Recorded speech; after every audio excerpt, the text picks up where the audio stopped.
கடந்த நாடாளுமன்ற தேர்தலில் நீங்க வாங்கின 8% வாக்குகளை தான் நீங்க வச்சிருக்கீங்க. ஆனா 3%த்திற்கும் குறைவான வாக்கு சதவீதத்தை பெறப்போறதுனால நீங்க திரு விஜய் மீது கடுமையான விமர்சனங்களை முன்வைக்கிறீர்கள்னு திரு முஸ்தபா குறிப்பிட்டார்.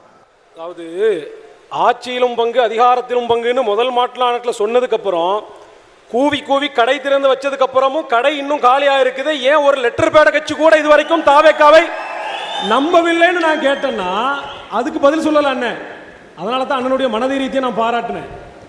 அப்ப தேர்தல் நடப்பதற்கு முன்பாக, வாக்கு எண்ணிக்கை நடைபெறுவதற்கு முன்பாக, அதற்கு முன்பாகவே தாவேக்கா மண்ணை கவ்விவிட்டது.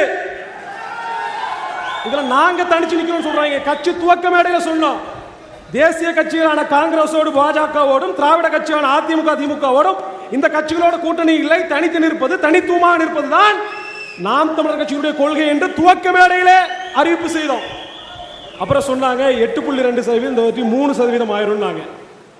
அதாவது தாவேக்காவுக்கு இருக்கிற மாதிரி நாம் தமிழர் கட்சிக்கு வந்த வாக்கு, நாம் தமிழர் கட்சியுடைய தொண்டர்கள் ஃபர்ஸ்ட் டே ஃபர்ஸ்ட் ஷோ பார்த்து பாலாபிஷேகம் செய்து, இல்ல 100 ரூபாய் டிக்கெட் 2000 ரூபாய்க்கு பிளாக்ல பார்த்து வந்த விசிலடிச்சா குஞ்சுகளா? கொள்கை கோட்பாட்டிற்காக வந்தவர்கள். சீமான் ரசிகர்கள் யாரும் கிடையாது. ரசிகர் மன்றத்தை கட்சியாக மாற்றவில்லை என்ன சீமான். கொள்கையை சொல்லி தெரு தெருவாக மேடை போட்டு ரத்தத்தை வேர்வையாக சிந்தி கட்டப்பட்ட கட்சி நாம் தமிழர் கட்சி. ஆம்பூர்ல சவால் விடுறேன், நாம் தமிழர் கட்சியினுடைய வாக்குல ஒரு வாக்கு தாவேக்காக்கு போகாது. எப்படி போகும் தாவேக்காக்கு? அப்புறம் சொல்றாங்க நிலைப்பாடை மாத்துறாங்க. பெரியார் ஈவேரா குறித்தெல்லாம் நாங்கள் பரிசீலனை செய்யறோம், மீள் பரிசீலனை செய்யறோம், அதுல இருந்து ஒரு தெளிவு கிடைக்குது, நிலைப்பாட்டை மாத்துறோம்.